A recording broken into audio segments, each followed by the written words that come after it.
Mohli bychom ignorovat to, že od mého posledního videa oběhl měsíc?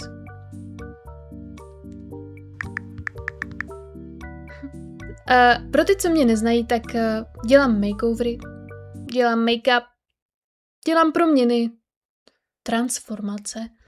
V tomhle díle uvidíte 3 různé make-upy, a to konkrétně It Girl Makeup, E-Girl Makeup a Trad God Makeup. A to, že jsou tyhle 3 styly v jednom videu, je absolutně random, ok? Nemá to spolu nic společného. Já potom ty make-upy už budu dělat zvlášť, budu je dělat po jednom, ale teď ještě potřebuju dát dohromady ty starý, takže jo, prostě mám v jednom videu E-Girl a zároveň God. It is what it is. Asi bych to nějak nenatahovala, protože já stejně nemám scénář a nevím, co tady budu říkat, takže... Začneme Trad God Makeupem. Tohle video je čistě jenom o make-upu, ok? Protože God se nerovná make-up. God je o hudbě a o politice, což jakože v tomhle videu nenajdete. Já jsem se před asi rokem rozhodla, že si chci strašně zkusit udělat Trad God Makeup. A to kvůli tomu, že to prostě vypadá úžasně. Mně přijde, že většina make-upů se snaží být jako hrozně pretty a že vlastně se ze sebe snažíte udělat jako hezčí verzi sami sebe, zatímco u těch jako alternativních stylů a především u God stylu, tak se můžete tak jako vyřádit a prostě být u toho kreativní. To se mi na tom líbí. Já vždycky, když dělám nějaký styl nebo nějaký make-up, tak si k tomu udělám research.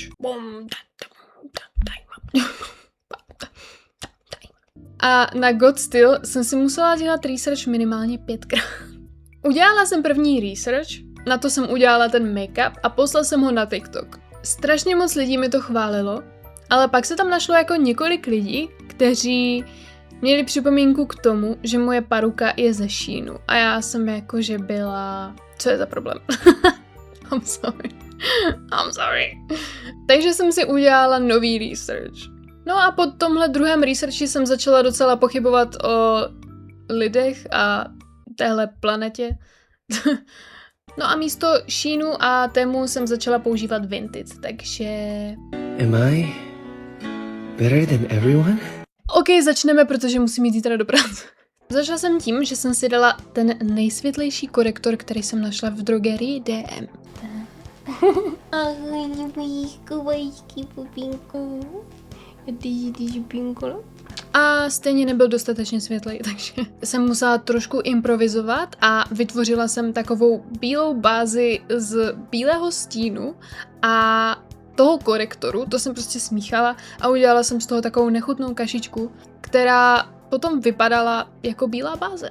Pak jsem si chtěla jít zamazat obočí, takže jsem si musela dát svoji fake ofinu nahoru. Tohle je ten korektor, na něho se mě ptali lidi na TikToku. Hydra Boost, CO2, Relove, by Revolution.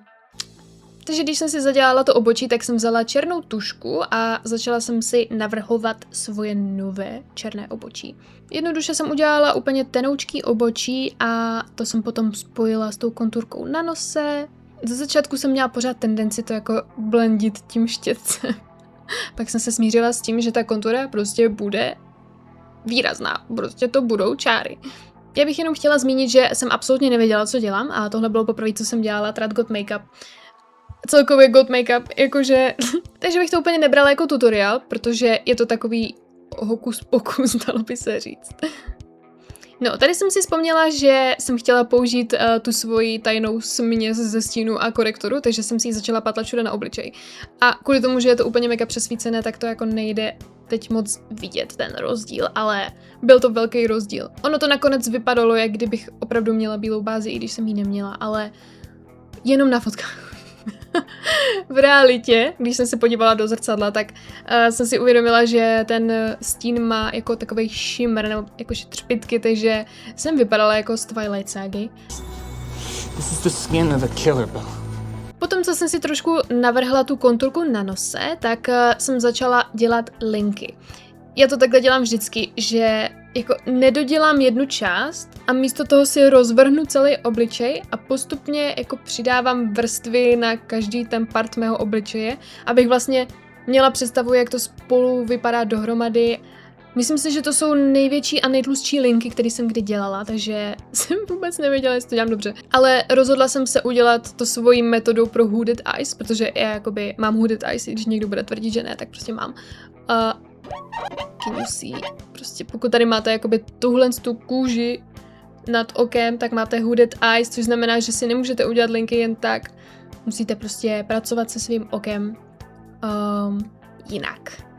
Já právě většinou nechávám to vnitřní víčko jako bílý, protože když ho vyplníte barvou, tak vám to víčko jako zapadne a zmenšuje vám to oči. Tak jsem si začala dělat i rty, jenom jsem je jako obtáhla černou tuškou a vyplnila.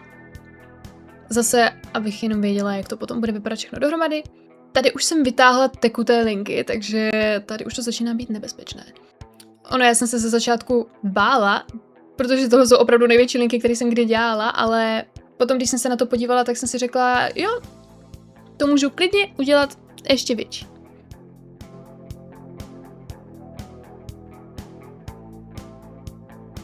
Pak jsem vzala ty tekuté linky a použila jsem to i na to svoje obočí a na tu konturu na nose. No a tady už jsem začala kreslit jakoby ty tvary kolem. Asi 10krát jsem si rozmyslela, co tam vlastně udělám. Ale nakonec jsem se rozhodla pro takový jakože hravější vývý styl. Pak jsem se na to koukala a zjistila jsem, že mi to přijde takový suchý, jakože. Že bych chtěla, aby tam toho jako bylo víc. Co je? Vážně si myslíš, že bych se na to v půlce videa vyspala a šla spát? A natočila to až o 2 týdny později? Don't be ridiculous, Andrew. OK, kde jsem skončila? Takže jsem se rozhodla, že si udělám jakoby na nose takovej piercing, nebo jak to říct. Já s tím nemám moc zkušeností, s tímhle typem make-upu, takže teď s odstupem, když už mám ty make-upy trošku víc nakoukaný, tak bych to udělala všechno úplně jinak a udělala tam nějaké jakože obrazce a něco mnohem víc zajímavějšího než tady tohle. Tohle mi přišlo takový suchý, tohle mi přišlo jako, že jo, udělala jsem si černý rty a linky a k tomu nějaký, you know. Ale jako na to, že jsem to dělala poprvé, tak si myslím, že v pohodě. Asi. Pak, vzhledem k tomu, že nemám tu černou rtěnku, tak jsem vzala ještě tekutý linky a přetřela jsem si rty tou linkou. Ono to jako vypadá dobře a má to ten kýžený efekt na fotky, ale je to velice nepraktické. Takže pokud byste chtěli ten make-up mít víc jak hodinu, tak určitě nedoporučuji si dělat ten make-up z těch věcí, to jsem si dělala já, protože tohle to bylo opravdu jenom na fotku a do éteru je to velice nepraktické.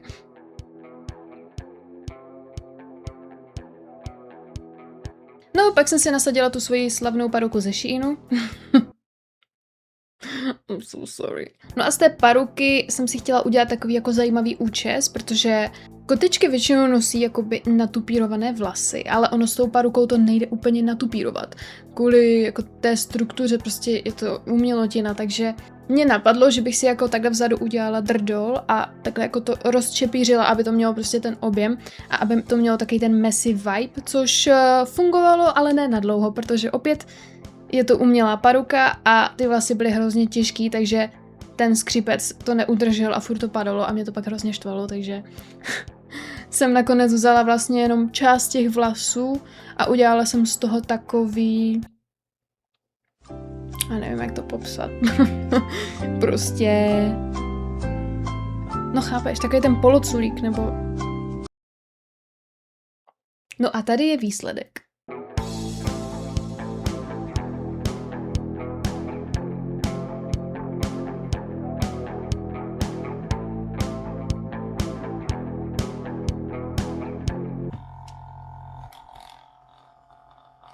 Já už nemůžu. Proč jsem si musela vybrat zrovna dnešek na natáčení? Tak jo, přesuneme se na další make-up, ať to mám co nejrychleji za sebou. Tenhle makeover vám nejspíš teď bude připadat, že se neliší moc od toho, jak teď vypadám a ono je to totiž úplně naopak. Tenhle makeover může za to, jak teď vypadám. prakticky. Ono, já jsem předtím vypadala nějak takhle a potom jsem ze sebe udělala tohle.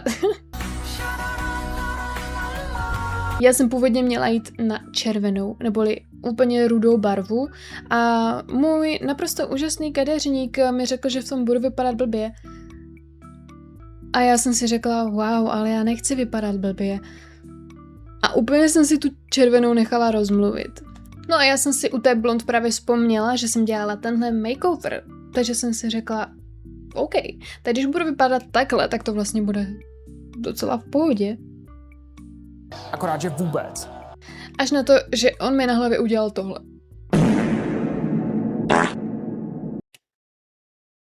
No a pak mi to odrůstalo, až to teď vypadá nějak takhle. Vlastně tady můžete vidět, že mám zbytek blond. Nicméně tenhle makeover, který jsem dělala, tak on jakože měl být něco trošku jiného. Já jsem chtěla udělat takovou tu klasickou it girl, jako je třeba Regina z Mean Girls. Ale nakonec jsem si vzpomněla na jednu postavu z jednoho seriálu. A zapomněla jsem, jak se ten seriál jmenuje a zapomněla jsem i, jak se ona jmenuje, ale tady je. No a tohle se mi líbilo víc, protože původně tenhle makeover měl být do old money aesthetic, takže jsem to vlastně jako spojila a vytvořila jsem z toho. No, pojďme si to ukázat. Mean girl, what's that even mean girl? Why don't we ask the crowd? Na videu už mám paruku a čelenku, kterou jsem si na to koupila. No, začala jsem si dělat konturu na nose, tu už mám docela zmáklou, asi. Já teda nepoužívám jako bronzer, nepoužívám věci, které by se na to měly používat. Toho si u mě docela asi všimnete, já jakoby nemám úplně chuť utrácet za produkt na každou věc zvlášť, když jako na to můžeš použít jednu věc. Například tahle tuška. Touhle tuškou si dělám obočí, touhle tuškou si dělám konturu na nose a touhle tuškou si obtahuju i rty. A nebo mám tohle jako rtěnku, což prostě je rtěnka, ale používám to i jako blush. Já nevím, jsem jediná, kdo tohle dělá, já si nemyslím. Pak jsem si šla dělat obočí, tohle je ještě v té době, kdy jsem obočí neuměla. Jako já nechci říkat, že ho teď nějak extra umím, jo, ale vypadá mnohem líp, než vypadalo předtím. A taky už ho mám jakože upravené, vytrhané, předtím jsem to tolik neměla, takže jsem ho většinou jenom tak jako zvýraznila stínama nebo tuškou na obočí a nějak to prostě vzniklo. Pak jsem použila tady tuhle paletku, kterou mám od Vietnamců a udělala jsem si s nima stíny. Ten make-up, aby se to hodilo k těm vlasům, tak byl spíš tak jako do těch teplejších odstínů. No, jakmile jsem si naplácala random stíny, tak jsem si dala ten blush, o kterým jsem mluvila, který je vlastně rtěnka. A je na něm nějaká, nevím, není to šušeň. No, pak jsem si dala Monte, to je velice důležité a zjistila jsem, že mi vůbec nechutná. Myslela jsem si, že to bude chutnat třeba jako Kinder Pingví, ale bylo to čisté zklamání. Tady jsem si dala jelení lůj, abych měla hydratované rty. Oh yeah, jelení lůj. Ok, vzala jsem si linky a musím říct, že i když to byla strašná pračka, tak to byly snad ty nejhezčí linky, co se mi kdy povedly. A já dodnes se snažím je napodobit. Ale absolutně nechápu, jak jsem je udělala. A byly fakt hrozně hezký a hrozně mi sedly k mým očím a já nechápu. Já prostě nechápu, jak jsem to udělala. Jako já bych vám ráda popsala, co tady dělám, ale já nemám nejmenší tušení. Pak jsem si vzala highlighter klasicky a zvýraznila jsem si vnější část víček. Pak jsem si vzala svoji tehdy oblíbenou tušku na rty. Já vždycky používám jenom jeden produkt. Tehdy jsem používala tady tuhle tušku. Jak vidíte, je velice používaná. A pak jsem to změnila a našla jsem ve slevě v Teta drogerii úplně jinou, lepší.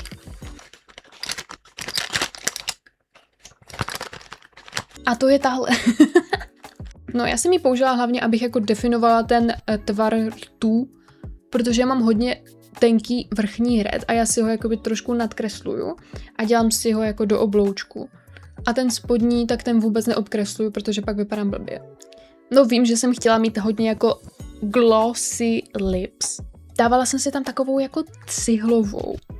ale ono ve výsledku to bude vypadat úplně jinak. Já to pak prostě 10krát ještě přemažu a dám to víc jako do červena a tím, že tam dám ten lip gloss a podle mě ještě i trošku růžový, tak ono to... Potom z toho byly tak strašně hezký rty a já zas absolutně nevím, jak jsem to udělala.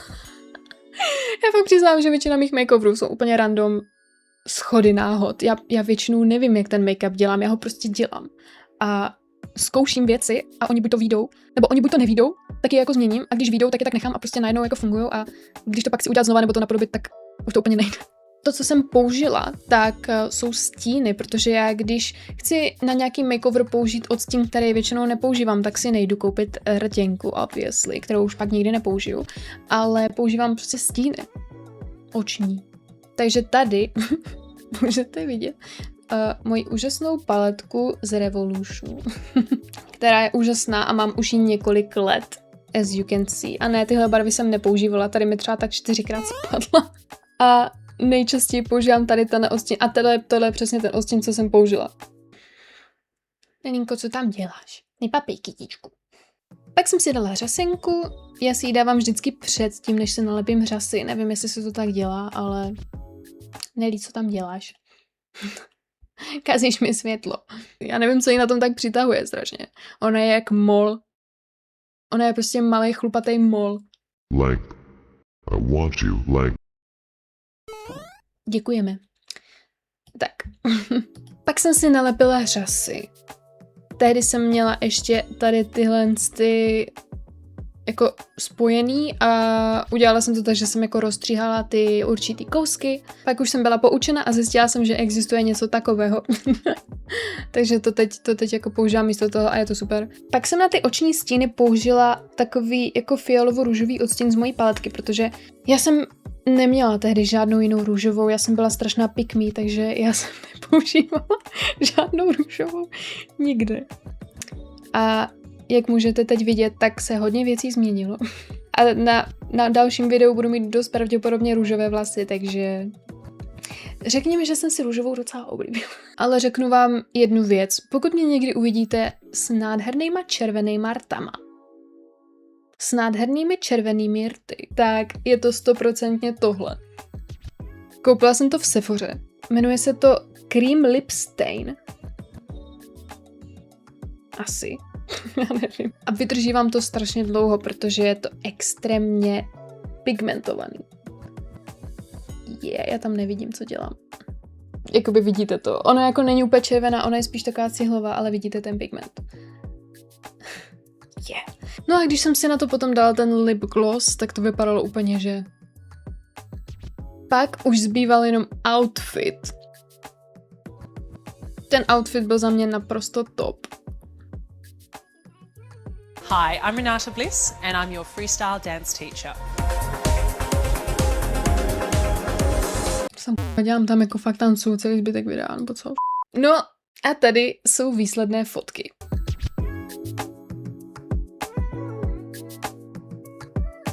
OK, další makeover. Shodneme se na tom, že všichni tak trošku ve skryté duše nesnášíme e-girls. A to je přesně to, proč jsem ten makeover chtěla udělat.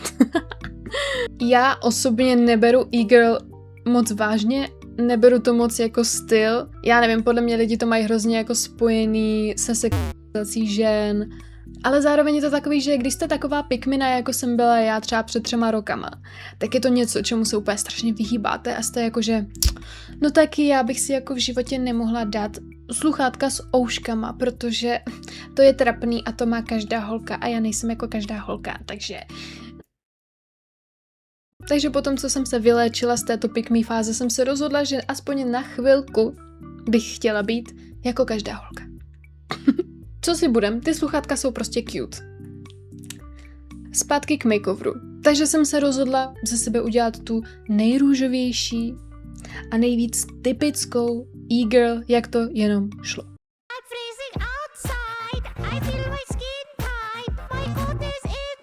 Tady už vidíte, že používám svůj úžasný, skvělý make-up. Tady konkrétně používám ten odstín 95, ten úplně nejsvětlejší, co mají, a zaplácávám to pudrem, protože on je fakt, jakože on je lehkej a hydratuje, takže pokud máte smíšenou pleť nebo mastnou pleť, tak se vám bude mastit pleť. Pak jsem si začala dělat obočí tou mojí úžasnou tuškou. V obočí, já nevím, no, jakoby jak vysvětlit, jak si ho dělám. Já jsem si ho začala dělat hodně nahoru. A teďkom u té e-girl, tak tady je to extrémně důležité, aby to obočí bylo jako rovné. Takže jsem se třeba půl hodiny snažila udělat obočí, který je extrémně rovný a zároveň tenký, abych nakonec si dala paruku s ofinou a zjistila, že mi ta ofina zakryje celý moje obočí a bylo to úplně zbytečný, takže jsem to vlastně vůbec nemusela dělat. Takže detaily s dovolením skipnu, ale bylo krásný. Bylo fakt hezký, jakože... No, pak jsem se začala dělat konturu na nose, tu si dělám pořád stejnou. Jenže tentokrát ta kontura na tom nose je extrémně důležitá, protože e-girls si extrémně konturují nos. Jakože fakt hodně. A já na to nejsem úplně zvyklá, já to tolik ty kontury nemusím. Takže jsem se k té kontuře vracela třeba ještě 20krát. To uvidíte. Tu konturu jsem použila trošku i na tváře, čelo a pak jsem přešla rovnou k tvářence.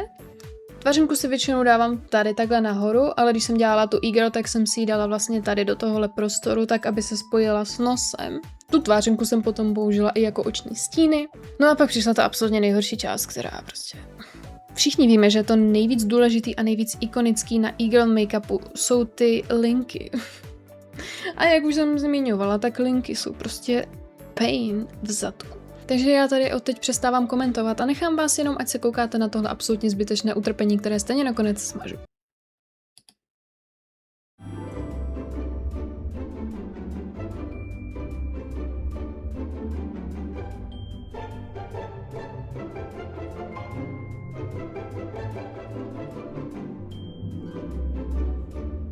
Jak už asi chápete, tak to absolutně nevypadá tak, jak to má vypadat. A já vám řeknu proč. Je to kvůli tomu, že každý máme jiné oči. Já vím, šokující. To, že si najdete na Pinterestu nějaké linky, neznamená, že když je nadpodobíte, tak to bude vypadat stejně. A budete v tom vypadat dobře. Já, když si udělám spodní linku, tak k mému tvaru očí to prostě nesedí. A to byl přesně ten problém. No a pak jsem se nalepila řasy, u kterých jsem doufala, že to všechno zachrání a zjistila jsem, že to všechno jenom zhoršily. Takže jsem byla absolutně frustrovaná a musela jsem si dát na Nuka na uklidnění.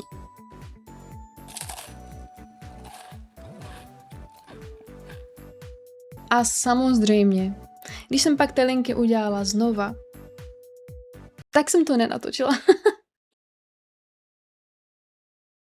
Ale ve zkratce, co si pamatuju je, že jsem smazala tu spodní linku, dala jsem ji jenom tak jako decentně, tak jako dostracená. Pak jsem vylepšila tu horní, tak aby fungovala pro moje hooded eyes. Pokud máte hooded eyes, vždycky dělejte linky s otevřenýma očima. Vždycky. No a nějak to prostě dopadlo. Ty vnitřní koutky, tady tohle, co mám i teďkom a to, co mám na tom videu. Já na to používám tohle. Až budu mít peníze, tak si to jdu koupit 5krát, abych měla zásoby na dalších x let. Protože as you can see, tak já už jsem jakoby trošku dosáhla konce tohoto produktu, ale pořád tady jsou zbytky, vidíte? Vezmete si tušku pleťovou, které se z nějakého důvodu strašně přestaly prodávat, ale seženete ještě na notýnu. Naberete si tou tuškou tady takový nějaký jako stříbrný pleťový odstín highlighter, nevím, co to přesně je, a uděláte si tady takhle. Plup. Jo, to je celé. A potom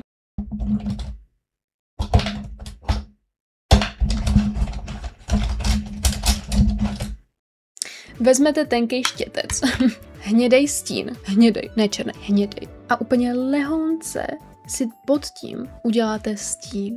Pak jsem si vzala takový jako bílý stín a hodně jsem zvýraznila ty světlá místa na tom nose. A znova jsem ještě udělala tu konturu tentokrát mnohem silnější, protože oni mají fakt jako mega výraznou. No a pak jsem vzala tady ty hnědé linky. A myslela jsem si, že to bude úplně úžasný nápad, že jsem strašně chytrá a že vezmu barvu na obočí a udělám si s tím štětečkem od linek pihy.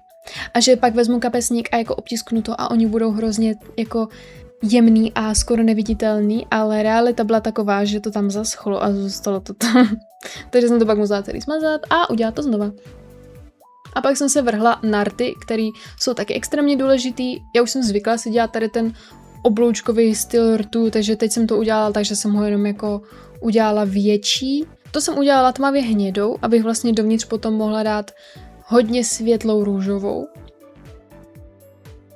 A pak jsem použila svůj nejoblíbenější, nejúžasnější, nejkrásnější lesk na rty. Díky tomu lesku ty rty byly pak víc tak jako juicy. No a jakmile jsem měla rty, tak mně přišlo, že ten make-up už je hotový a že je jako perfektní. A že kdybych do toho začala zasahovat, takže bych to poznala. Oblíkla jsem na sebe svůj extrémně růžovoučký outfit, no a nakonec jsem si dala svoji novou paruku, která je blond, ale má růžový konečky. A je úplně nádherná a strašně se k tomu hodí, o můj bože, byla úplně perfektní. Já jsem z toho byla hrozně nadšená, protože ono to totiž jakoby docela předčilo moje očekávání. Já jsem čekala, že budu vypadat jako mnohem víc cringe, nebo já jsem čekala, že to bude mnohem horší. Posuďte sami, tady je výsledek.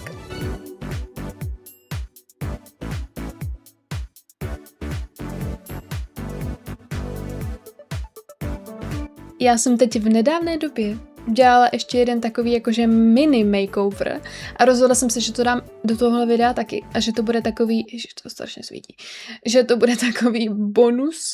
Takže, poslední makeover, který si tady teď ukážeme, nemá název a byl extrémně spontánní a inspirace byla můj přítel. Vzniklo to tak, že můj přítel chtěl, abych ho namalovala, že se mu líbí jeden určitý make-up. Ten vidíte teď tady. Tohle bylo jeho inspo a on chtěl tady ten make-up zkusit a já jsem byla jako, že jo, to ti udělám. A když jsem nad tím pak začala přemýšlet, tak jsem si říkala, že co kdyby jsem z toho udělala makeover?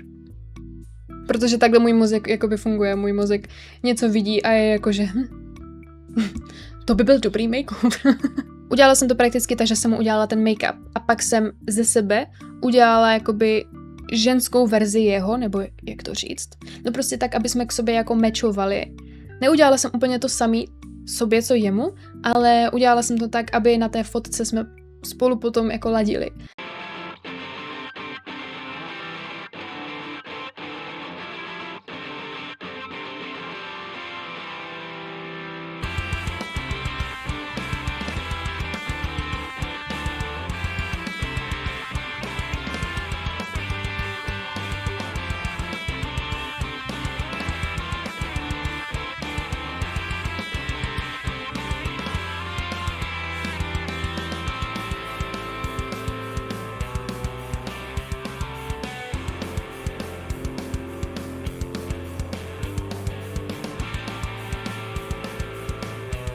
No a pak jsem šla udělat make-up svému příteli, ale to vám neukážu, protože ho nebudete očumovat.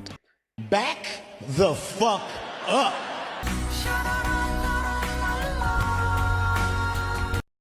No a tady je výsledek.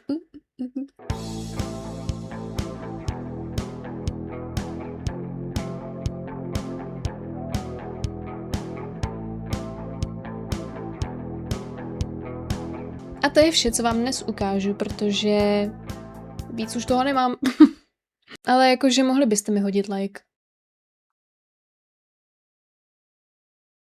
Ne? Tak ne.